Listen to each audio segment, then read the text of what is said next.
అమ్మలగన్నయమ్మ ముగురమ్మల మూలపుటమ్మ చాలా పెద్దమ్మ సురారులమ్మ కడుపారడి పుచ్చడియమ్మ తన్నులో నమ్మిన వెల్పుటమ్మల మనమ్ముల నుండెడియమ్మ దుర్గమాయమ్మ కృపాబ్ధి ఇచ్యుత మహత్వ కవిత్వ పటుత్వ సంపదల్. మహావ్రత అదొక పేరు. నువ్వు మహావ్రత అమ్మ. ఆ వ్రతం ఎలా పాటిస్తారో తెలుసా? అభ్యస్యసే సునియితేంద్రియ తత్వసారై. వాళ్ళు అభ్యాసం చేస్తారటండి. అభ్యాసం లేకపోతే ఏది దొరకదు. ఇక్కడ ఈ సబ్జెక్ట్ ఏంటో తెలుసా? భగవద్గీతలో అభ్యాసేన కౌంతేయ వైరాగ్యేన చ గృహ్యతే అభ్యాసయోగయుక్తేన చేతసా నాణ్యగామిన పరమం పురుషం దివ్యం యాతి పార్థాన్ని చింతయన్. ఎన్ని భగవద్గీత వాక్యాలు వస్తున్నాయండి, అవే శబ్దాలు. కానీ భగవద్గీత మనం చెప్పుకుంటున్నాం. అభ్యస్యసే సునియితేంద్రియ తత్వసారై. ఎలా అభ్యాసం చేస్తారో తెలుసా? ఇంద్రియాలను నిగ్రహిస్తారట. అంతే కదండి, సింపుల్. ఇంద్రియాలను నిగ్రహించడం ఒక మాటతో అయిపోయింది. ఏంటి చెప్పడం? చేసి చూడండి ఎంత మహా కష్టమో. వాటిని నిగ్రహించడం పెద్ద ఫస్ట్. అభ్యస్యతే సునియితేంద్రియ. ఏదో మామూలు నిగ్రహించడం కాదండి. ఇవాళంతా భోజనం మానేశానండి, ఇవాళంతా మౌనంగా ఉన్నానండి, అయిపోయిందా? కానీ యతేంద్రియం అయ్యిందేమో కానీ నియతేంద్రియం కాలేదు. సునియతేంద్రియం అంతకంటే కాలేదు. సునియత ఇంద్రియం. ఇంద్రియాలు అంత నిగ్రహించగలగాలి. తత్వసారై తర్వాత మాట. తత్వసారం అంటే ఇక్కడ అర్థం ఏంటి? ఎక్కడ ఏం తీసుకోవాలి అది తీసుకోవాలి. తత్వం అంటే యథార్థం. యథార్థమేమిటో తెలిసిన వారు అయి సాధన చేయాలట. యథార్థము అంటే ఇక్కడ ఉన్నదున్నట్టు తెలుసుకోవడం. తత్వజ్ఞానము అంటే ఉన్నదున్నట్టు తెలుసుకొనుట అని. తత్వసారము అంటే వివేకం. ఇదనండి వివేకం అంటే. వివేకం అనే మాట అందరూ వాడుతుంటారు. వివేకం అంటే వేరు చేసి చూడగలుగుట. వివేకం అంటే ఏమిటి? వేరు చేయగలగాలి. నిత్యమేదో అనిత్యమేదో వివేకం చేసి చూడగలగాలి. కనుక చక్కగా నిగ్రహించుకున్న ఇంద్రియములతో తత్వసారం వివేచనతో మోక్షార్థులు సాధన చేస్తారు. ఎలాగూ మునిభిహి, వాళ్ళు మునులు. అప్పుడే సాధనలు ఎన్ని అభ్యస్యసే సునియతేంద్రియ తత్వసారై మునిభి. మోక్ష సాధకులకు అర్హతలండి ఇవి. మునులుటి వాళ్ళు. మునులంటే ఎప్పుడూ నోరు మూసుకు కూర్చుంటారు కదా. నోరు మూసుకు కూర్చుంటే మౌనం కాదు. మీరు భగవద్గీత బాగా చదివిన వాళ్ళు అయి ఉంటారు ఇక్కడికి వచ్చిన వాళ్ళు. మనకి ఈ రోజుల్లో అతి ఈజీగా చెప్పే పుస్తకం భగవద్గీతే కదా. ఎవడు పెడితే వాడు. కానీ దానంత గొప్ప గ్రంథం లేదు. అసలు భగవద్గీత చెప్తే హాయిగా నిద్రిస్తుంది తెలుసా. లాలిపాట అసలు అయితే. అయినా మనకి భగవద్గీత చెప్తున్న నిద్ర రాలేదంటే వాడు అసలు చెప్పలేదని అర్థం. అంత రహస్యాలు ఉన్నాయండి భగవద్గీతలో. సరే అక్కడ ఈ మాట చూడండి. మునిభిహి. మునిలో అంటే మౌన వ్రతం కలవారు. మౌనం అనేది భగవద్గీతలో మానసిక యజ్ఞం కింద చెప్పారు కానీ వాచిక యజ్ఞం కింద చెప్పలేరు. అందుకే మౌనం అంటే మనస్సుకు సంబంధించినది. మనోవికారం లేకపోవడం మౌనం. వాళ్ళ మనస్సుల్లో కూడా అల్లకల్లోలాలు ఉండవు. అటువంటి వాళ్ళు మునులు. అస్త సమస్త దోషై. వాళ్ళ సమస్త దోషాలు వదిలేశారు. అటువంటి వారు ఇంద్రియాలను నిగ్రహించారు. తత్వసారము తెలుసుకున్నారు. మునులయ్యారు. మోక్షం కావాలనే తీవ్రమైన తపనుంది వాళ్ళకి. వాళ్ళు అన్ని దోషములను విడిచిపెట్టారు. అటువంటి వారి చేత మహావ్రతముగా ఆరాధింపబడే విద్యవు నువ్వు. ఆ విద్యే ముక్తికి హేతువు అన్నారు ఇక్కడ. అంటే దీని అర్థం ఏంటి?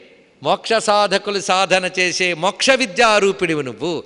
యజ్ఞ విద్యారూపిణిగా కర్మఫలాలను ఇస్తూ ఉన్నావు, మోక్ష విద్యారూపిణిగా మోక్షాన్ని ఇస్తున్నావు. అయిపోయింది. రెండు చక్కగా చెప్పారు కదా ఇక్కడ. మొదటి శ్లోకంలో కర్మఫలములు, రెండవ శ్లోకంలో బ్రహ్మ విద్యగా మోక్షప్రదాయినావిడే. ఈ రెండు ఇక్కడ చెప్పడం జరుగుతున్నది. అందుకే ముక్తి హేతు అనడంలో ఇంత అద్భుతమైన భావం చూపిస్తున్నారు. అందుకే శంకర భగవత్పాదులు వారు ఏం చెప్పారంటే, అన్నిటికంటే గొప్పదేది అంటే ఇదిట.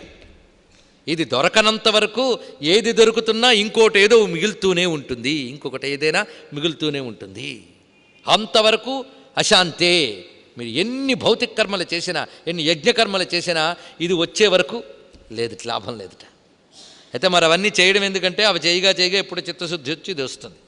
శంకరులు చెప్తున్నారు, ఏనా శృతం శృతం భవత్యమతం మతం అవిజ్ఞాతం విజ్ఞాతమితి అని చాందోగ్యంలో చెప్పబడేటువంటి ఆ దివ్యమైన మంత్రము, దానికి శంకరులు ఇచ్చిన భాష్యం చూస్తే ఏది అధ్యయనం చేస్తే ఇంకేది అధ్యయనం చేయవలసిన అవసరం లేదు, ఏది తెలిస్తే మరొకటి తెలియవలసిన అవసరం లేదు, దాని పేరు బ్రహ్మ విద్య. అందుకే దీనికి అధ్యాత్మ విద్యా విద్యానాం అని చెప్పారు కదా. ఆ అధ్యాత్మ విద్య అమ్మ యొక్క రూపము. ఇప్పుడు మనకెంత సదుపాయం అయిపోయిందంటే నాకు కర్మఫలాలు ఇవ్వాలో మోక్షం ఇవ్వాలో నాకు మోక్షం కావాలో నాకు తెలియదు, అమ్మ తెలుసు అని పట్టుకుంటే ఆవిడే చూసుకుంటుంది. అది ధైర్యం చూపించారు. కనుక అమ్మ ఎవరు? ముక్తిహేతువైన విద్యారూపిణి. ఆవిడే కర్మఫలప్రదాయిని యజ్ఞరూపిణి. ఇదే మీకు కర్మఫలేషు జుష్టాం అన్నారు. తాం అగ్నివర్ణాం తపసా జ్వలంతీం వైరోచనీం కర్మఫలేషు జుష్టాం దుర్గాం దేవీగం శరణమహం ప్రపద్యే సుతరసితరసే నమః. ఇప్పుడు నేను చెప్పిన ఈ 2 శ్లోకాల మంత్రంలో ఉన్నాయి, చూపించనా? ఓపికందా? ఎలా ఉన్నాయో చూడండి. తాం అగ్నివర్ణాం తపసా జ్వలంతీం. తపస్సు అంటే జ్ఞానం, జ్ఞానంతో ప్రకాశించిపోతుంది. యస్య జ్ఞానమయం తపః, ఇది వేదవాక్యం.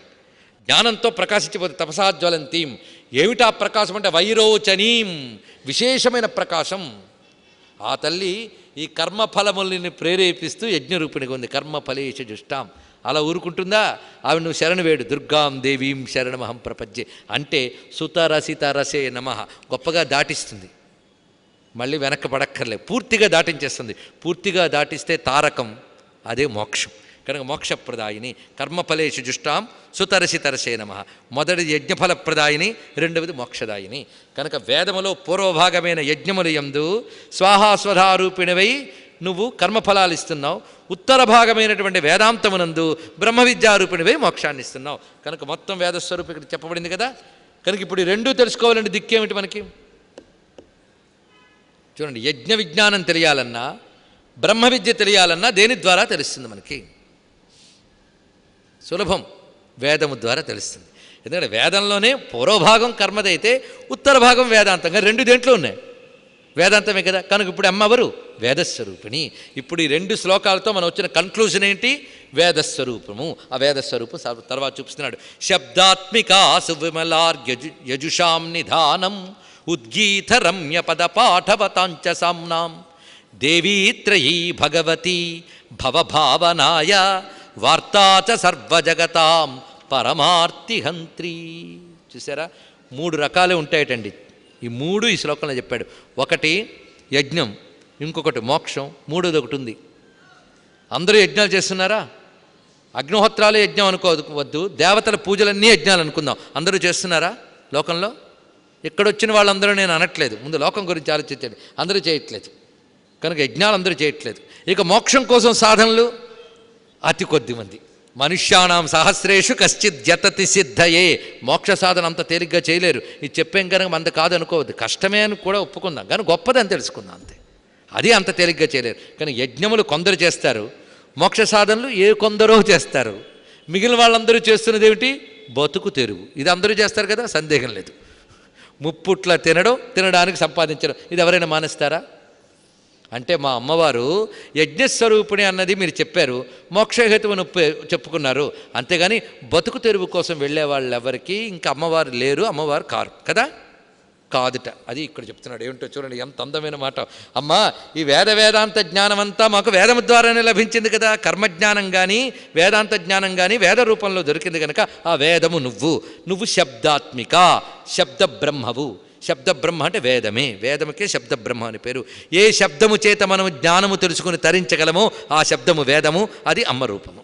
అందుకే వేదమయం నాదమయం తెలిసిపోయింది కదా. అది ఎలాంటి వేదము? వేదం ఎలాంటి శబ్దం అండి? లోకంలో శబ్దాలన్నీ ఉన్నాయి, వేదం అలాంటి శబ్దమా? కాదు. సువిమల, అది గొప్ప మాట అండి. ప్రతి మాట వేద శబ్దము సువిమల, అది విమలమైనది, నిర్మలమైనది. దాని కపటం ఉండదు, అబద్ధం ఉండదు, అజ్ఞానం లేదు. మన లోకంలో ఆడిన మాటలన్నిట్లో ఈ 3 దోషాలు ఉంటాయి లేవా? కపటం ఉంటుంది, అజ్ఞానం ఉంటుంది. ఒకడు అంటూ ఉంటాడు, నేను సత్యం పలుకుతానండి అని. సత్యం పలికే దమ్మెవడికి లేదు. నీ మాట చెప్తున్నా నేను అనుకోవద్దు. సత్యవ్రతం చెయ్యలేం మనం, సత్యం మనం పలకగలమా? నేను అన్నాన్ని అన్నది కాదు, పలకగలమా అనేది ప్రాక్టికల్గానండి. అడగచ్చు, నేను సత్యమే చెప్తానండి అని. మీరు కూడా సత్యం చెప్పట్లేదు, సత్యం అనుకున్నది చెప్తున్నారు. అది రెండింటికి అది తేడా. సత్యం అనుకున్నదే చెప్తాం కానీ సత్యం చెప్పగలమా? ఒకడొకడు కొట్టడం మీకు కనబడింది, వెంటనే చెప్పారు వాడు కొట్టేయండి అని. అది సత్యమే, చూసిన సత్యం. కానీ వెనకాలే ఉంది నీకేం తెలుసు? కనుక సృష్టిలో నీకు కనిపించింది నువ్వు అంటావు అంతే తప్ప అసలు లోపలే ఉంది నువ్వు అనగలవా?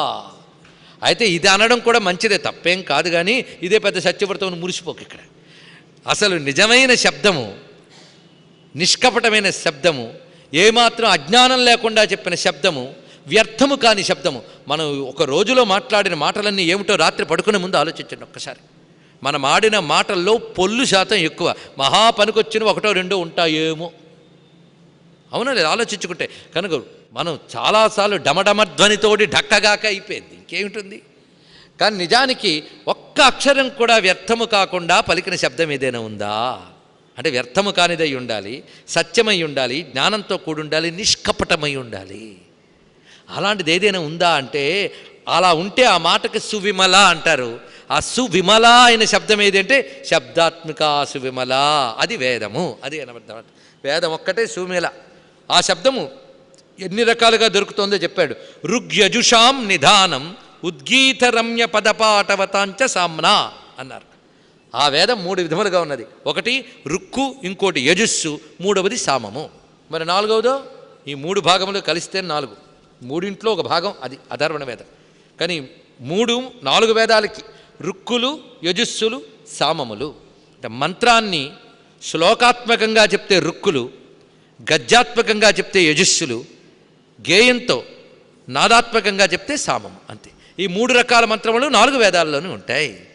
ఇది తెలుసుకోవాల్సింది. కానీ రుక్కులు, యజుస్సులు, సామములు. స్తుతులు రుక్కులు, దేవతల్ని స్తోత్రిస్తూ ఉంటే రుక్కులు అంటే, వాటిని కర్మలో వినియోగిస్తే యజుస్సులు, దానిని గానంతో చేస్తే దేవతలు ఆనందిస్తారా సామం. సామంతో సంతోషిస్తారట. సామం అంటే తెలుసు కదా, సామం అంటే లొంగదీసు కొనుట, ఇది అర్థం అనమాట. లొంగదీసు కొనుట. దేవతలు లొంగ తీసుకోవాలంటే సామగానం చేయాలట. అందుకే సామగానలోల మనసి జలావణ్య ధన్య మూర్ధన్యులందరూ మహానుభావులు సామజవరగమన సామనిగమజ సుధామయ గాన విచక్షణ గుణశీల దయాలవాల అని త్యాగరాజస్వామి అన్నది ఇదండి. లొంగ తీసుకోవడానికి సామం బెటర్. అది వేద ఋషులు కనిపెట్టి రుక్కుల్లో చెప్పిన స్థుతుల్ని స్వరసహితంగా చెప్పి ఉచ్చరించగానే దేవతలు లొంగిపోతారట. కనుక లొంగదీసేది సామం, అది ఆ స్వరం అనమాట. అందుకే సామవేదం, సామగానం వచ్చింది. ఈ విధంగా రుక్కులు, యజుస్సులు, సామములు అనేటటువంటి సువిమలమైన శబ్దము నీ యొక్క స్వరూపము. అయితే ఈ సామం ఎలా ఉంటుంది? ఉద్గీత రమ్య పదపాఠవతాం. ఉద్గీతం అంటే ఎలుగెత్తి పలుకుట అని అర్థం. సామం ఎలుగెత్తి ఆహాహూ ఇలా పలుకుతూ చెప్తారు, ఎలుగెత్తి. ఆ ఎలుగెత్తి రమ్యముగా పలికేటటువంటి సామము నువ్వు. ఇది గొప్ప విశేషంగా వివరించారు. అందుకే ఈ 3 విధములైన ఇది మీరు చెప్పడం వల్ల వేదమాతనంతటి తరచుకున్న పుణ్యం వచ్చింది. ఇంకేం కావాలండి? అందుకే ఈ శ్లోకం ఎక్కడెక్కడ భగవతి, త్రయీ భగవతి అంటే ఋగ్యజుస్సామ మంత్రములతో కూడిన వేదమాతవు నువ్వు. మరి ఇందాకన్నా మేము బ్రతుకు తెరువు. ఈ వేదం తెలియదు, యజ్ఞం తెలియదు, మోక్షం తెలియదు. మరి మిగిలిన వాళ్ళకి అమ్మ అక్కర్లేదా అంటే వాళ్ళకి అక్కర్లేదు, కానీ అమ్మ వాళ్ళని అక్కర్లేదు అనలేదు. వాళ్ళను కూడా అమ్మ కనిపెట్టుకుంటుంది. కానీ అమ్మ మాకు కనిపెట్టుకుంటుందని వాళ్ళకి తెలియదు, వీళ్ళకి తెలుసు. అంతే తేడా. యజ్ఞముతో జ్ఞానముతో ఆరాధించే వాళ్ళకి మాత్రమే అమ్మ తెలుస్తోంది, అమ్మే అన్నీ ఇస్తోందని తెలుస్తోంది. ఆ స్పృహ లేని వాళ్ళకి అమ్మే అన్నీ ఇస్తున్నప్పటికీ అమ్మ ఇస్తుందని తెలియదు. తెలియసరి కదా అమ్మ లేదంటారు. లేదన్నా అమ్మ ఏం అనుకోదు, వాళ్ళకు కూడా అమ్మ ఉంటుంది, ఇది తెలుసుకోండి. లేదన్న వాడికి కూడా ఉండేదే అమ్మ, ఇది తెలుసుకోవాల్సిన గొప్ప వాక్యం. లేదన్న వాడికి కూడా ఉంటుంది. ఉంటుందా? ఉంటుంది. ఎలాగో చెప్తా. పిల్లలు 3 ఉన్నారు. 2 పిల్లలు చాలా ఘటికులు. ఒక పిల్లాడేమో మా అమ్మ నాకు అన్నీ ఇస్తుంది, ఏది కావాలన్నా మా అమ్మనే అడుగుతానంటాడు ఒకడు. ఇంకోడు అంటాడు మా అమ్మ నాకు అన్నీ ఇస్తుంది, ఇవ్వదు, నాకు అనవసరం, మా అమ్మని నేను ఎప్పుడు ప్రేమిస్తూ ఉంటాను అంటాడు రెండోవాడు. వీడికి అమ్మతో ఉంటే చాలు, వీడు రెండోవాడు. మూడోవాడు ఉన్నాడే, వాడికి మెంటలు వచ్చింది, పిచ్చెక్కిపోయాడు. పిచ్చెక్కిపోయి వాడికి అమ్మే తెలియదు. అమ్మ ఎన్ని తెచ్చి పెడుతున్నా తినేస్తున్నాడు, కానీ అమ్మ పెడుతుందని తెలియదు. పైగా నాన్న నేను నీ అమ్మని అంటే నువ్వెవరమ్మా, నాకు అమ్మే లేదు పో అంటున్నట్ట. వాడికి చెప్పిన అర్థం కదా, ఎందుకు పిచ్చివాడు కదా. పిచ్చివాడని చెప్పి నేనున్నాను కూడా వీడికి తెలియదని అమ్మ వదిలేస్తుందా? వాడిని ఇంకా జాగ్రత్తగా చూసుకుంటుంది. వాడి అమ్మ పెడుతోందని తెలియకపోయినా వాడికి పెడుతుంది, వాడిని కూడా కనిపెట్టుకుని పెడుతూ ఉంటుంది.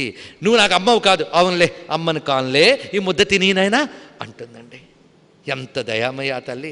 అలాగే అమ్మని మరిచి బతుకుతున్న వాడికి కూడా బతుకు తెరువుగా ఉన్న తల్లి అన్నారు ఇక్కడ. భవభావనాయ వార్తాసి, ఇది మాట. భవభావనాయ అంటే ప్రపంచము జరగడానికై నువ్వు వార్తగా ఉన్నావు. వార్త అంటే బ్రతుకు తెరువు, జీవిక, జీవనోపాయ రూపిణి. ఈ మాట దేవీ భాగవతంలో కనబడుతుంది. అమ్మ జీవనోపాయ రూపిణి, ఇదే వార్త. వృత్తి అనే మాట విన్నారా? వృత్తిరేవ వార్త, వృత్తి వార్త రెండు ఒకే శబ్దము. వృత్తి వార్త కనుకనే బ్రతుకు తెరువు అమ్మ.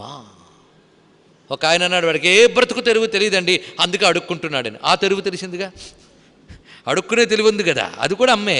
కనుక ప్రతివాడికి అమ్మ అన్నం పెడుతుంది, గమనించుకుంటుంది. ఈ మాట ఎంత ధైర్యం ఇస్తుంది. సృష్టిలో అందరినీ బ్రతికిస్తున్న బ్రతుకు తెరువు ఆవిడ, బ్రతుకే ఆవిడ, ఆ తెరువు ఆవిడ. ఇది చూపిస్తున్నారు. కనుక యాజ్ఞికులకి యజ్ఞరూపము, మోక్షకాములకి బ్రహ్మ విద్యారూపము, బతికే వాళ్ళకి బతుకు తెరువు రూపం అయిపోయింది. ఈ ముగ్గురు తప్ప మరో కేటగిరీ ఉన్నారో చూపించండి. పశుపక్షాదులన్నీ మూడో దానికి వస్తాయి. నాస్తికులు కూడా వాటి కేటగిరీలోకి వెళ్ళిపోతాడు, ఇంక చెప్పక్కర్లేదు. మిగిలిన ఇద్దరికి చెప్పుకున్నాం. అమ్మ అంటే ఏమిటో ఎంత అద్భుతంగా ఈ సూక్తములకు వర్ణిస్తున్నాయో చూడండి. మేధాసి దేవి విదితాఖిల శాస్త్రసారా శ్రీకైట భారి హృదయైక కృతాధివాస గౌరీత్వమేవ శశిమౌళి కృత ప్రతిష్ఠ దుర్గాసి దుర్గభవసాగర నౌరసంగా. ఇదొక సంపూర్ణమైన స్తోత్రం. మళ్ళీ చెప్తున్నాడు. ఈవిడెవరు? దుర్గ. అమ్మా నువ్వు దుర్గవయ్యున్నావమ్మా, దుర్గ అసి. అసి అంటే అయ్యున్నావు, దుర్గాసి నువ్వే దుర్గవు. ఏమిటమ్మా నీ దుర్గత్వము అంటే దుర్గ భవసాగర నౌరసంగా. మొత్తం దుర్గా సూక్తం అంతా ఇక్కడ పిండి ఇందులో పాత్రలు నింపించాడండి స్తోత్రంలో. దుర్గ భవసాగర.